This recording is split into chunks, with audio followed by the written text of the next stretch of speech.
Good day, ma'am. I am Jasmine Torres po and I'm the first reporter sa Chapter 10, Ecological Waste Management System.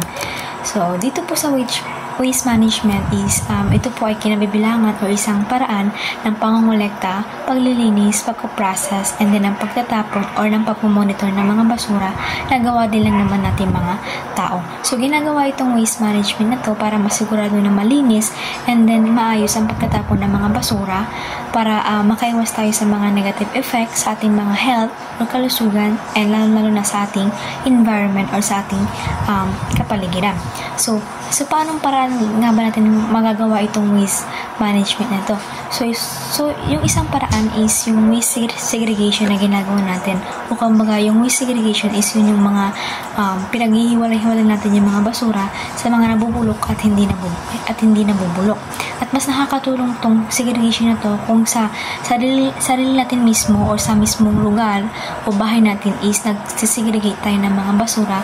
Kung sa pang-araw-araw na pamumuhay natin is nakakulik tayo ng mga iba't ibang mga basura, is dapat is alam natin mag-segregate ng mga basura natin para bago natin ito itapon, or kung may nangongolekta ng basura sa inyo, yung mga dump truck, is kapag tatapon natin siya is maayos and nakasegregate na siya bago natin ito itapon. So, marami ding benefit ang waste segregation o pag-segregate ng ating mga basura para maisagawa itong waste management na to. So, yung waste segregation nga is yung mga paghihiwalay ng mga basura sa mga biodegradable sa non-biodegradable. So, yung biodegradable naman is yung mga bagay or mga materials na nabubulok katulad ng mga papel and then mga balat ng mga prutas na pwedeng pampataba sa mga plants or sa mga halaman natin. And yung non-biodegradable naman po is yung mga materials na hindi nabubulok katulad ng mga plastic, mga bottles na pwede pa nating i-recycle and i-reusable na mga bagay pero sa ibang paraan na siya. Yung pangalawa naman po na benefits ng waste segregation naman po is kung tayo po is magtutulong-tulong na pangalagaan yung ating environment or ating kapaligiran is sa simpleng pagsisegregate natin ng mga basura is dun pa lang is makakatulong na tayong pangalagaan or protektahan yung ating environment or ating kapaligiran. So, next po is the important concept of waste management. So, A po is waste hierarchy. The waste hierarchy refers to the 3 R's: reduce, reuse, and recycle. So, dito po sa waste hierarchy po is, ito po ay isang conceptual framework na ginawa para gawing guide para sa mga desisyon sa pamamahala ng waste management. So, meron po siyang top priority hanggang sa pababa ng pababa. Kung mga ginawa po itong waste hierarchies, kumbaga, options po natin siya kung ano nga ba makakabuti sa ating environment or sa ating kapaligiran na gawin natin mga tao. So, dito po is panatalakay na po natin yung mga 3 R's, which yung reduce, recycle, and then reuse. So, first po dun sa waste hierarchy is the prevention. So, the word prevention po is nagpe-prevent po tayo ng isang bagay or pag-iwas or pag-stop ng something. So, ito yung top priority dun sa waste hierarchy, which is the prevention. So, bago pa man tayo makalikha or makagawa ng mga basura or ng mga waste, is dapat alam natin sa sarili natin kung paano umiwas or huwag tayong maging sanhi ng pagdami or pagkalat ng mga basura. So, for example, dito sa prevention or pag-prevent ng mga basura or pagdami ng basura is, for example, is kapag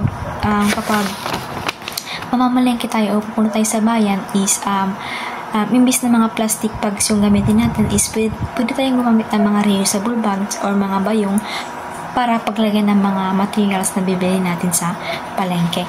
And then, for example, dito is yung kapag may mga basura pwede pang gamitin is huwag natin ito itatapon kung saan-saan. Pwede natin itong itabi and i-segregate muna and then i-recycle siya and pwede pang magamit sa ibang paraan.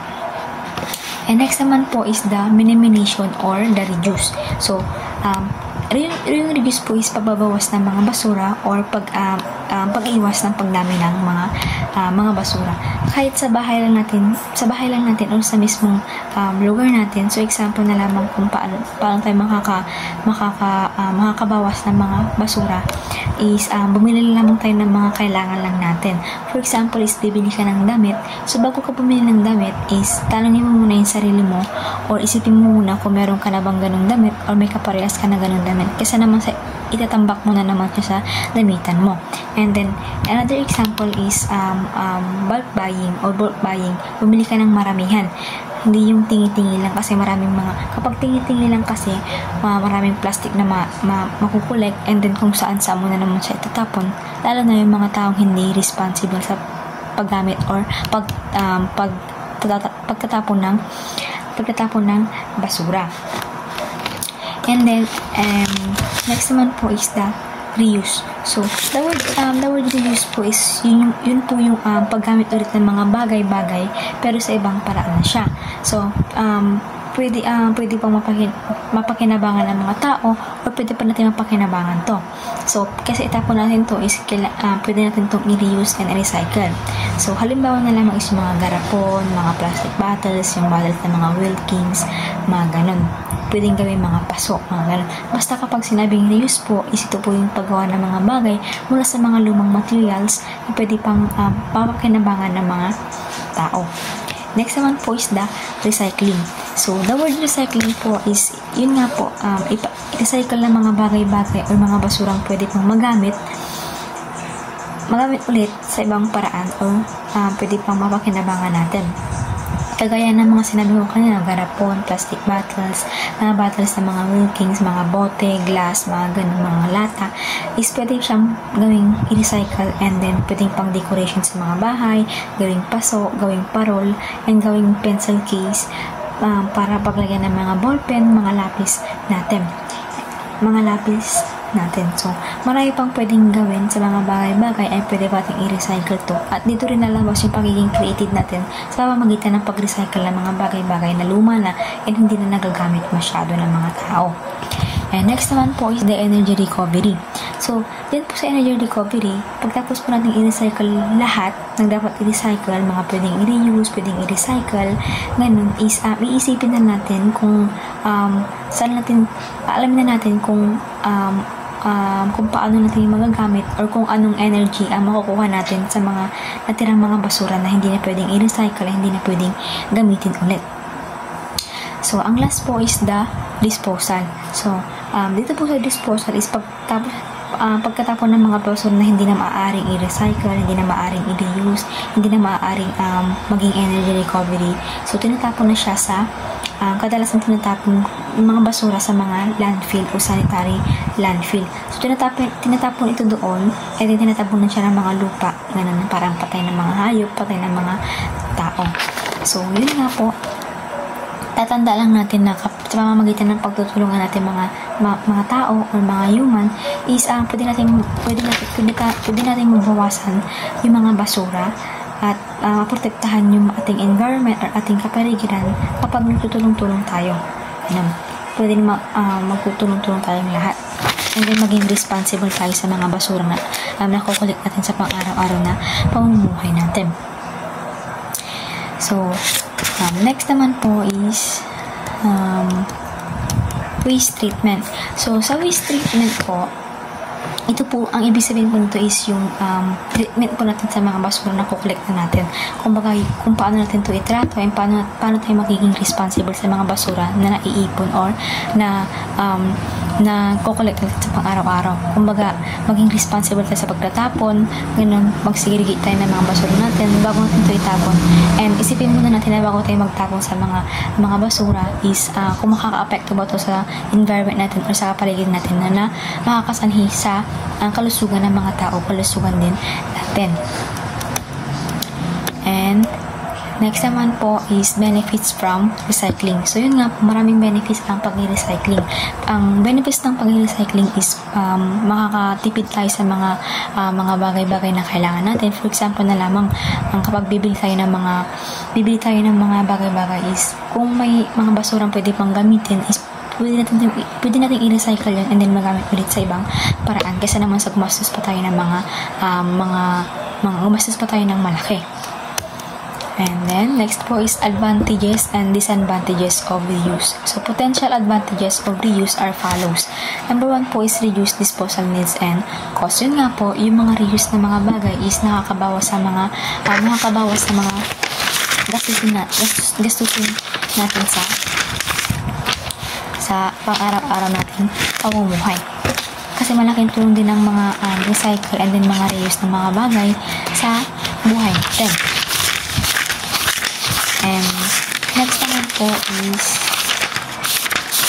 number 2 is refurbishment can bring sophisticated, sustainable, well-paid jobs to underdeveloped economies. So, dito po is useful po yung mga reuse na mga bagay o mga product na nagagawang pagkakita ng mga tao, pagkakitaan natin.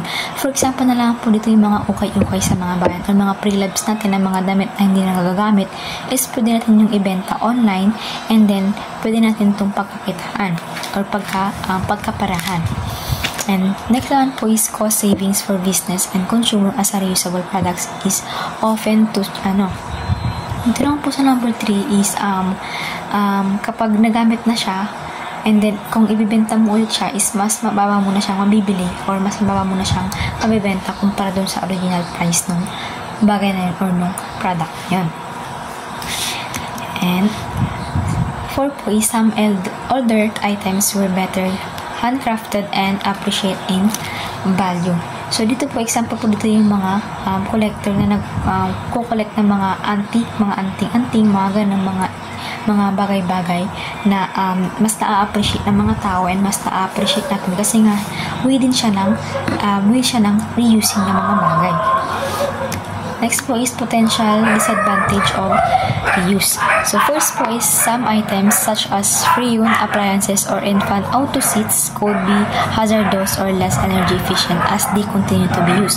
So, dito po sa number 1 is pwede siya maging disadvantage kasi for example is may mga bagay na sira na and then ipapaayos natin dito is pwede ulit itong masira and may posibilidad itong masira ulit and then magdulot ng kapahamakan or ng accident or dangerous. Next naman po is sorting and preparing items for reuse takes time which is inconvenient for consumers and cost money for business. So, dito po sa number 2 is kumbaga dito yung time consuming siya. Kumbaga maraming time na masasayang kapag gagamit tayo ng mga reusable. For example na lang sa mga ukay-ukay, di ba? Pag ukay-ukay, bago mo to ibenta or bago mo to i-display sa mga store mo is lalabahan mo pa, paplansyahin mo pa, ganun is siya, kumbaga time consuming siya. Yun naman po. Thank you.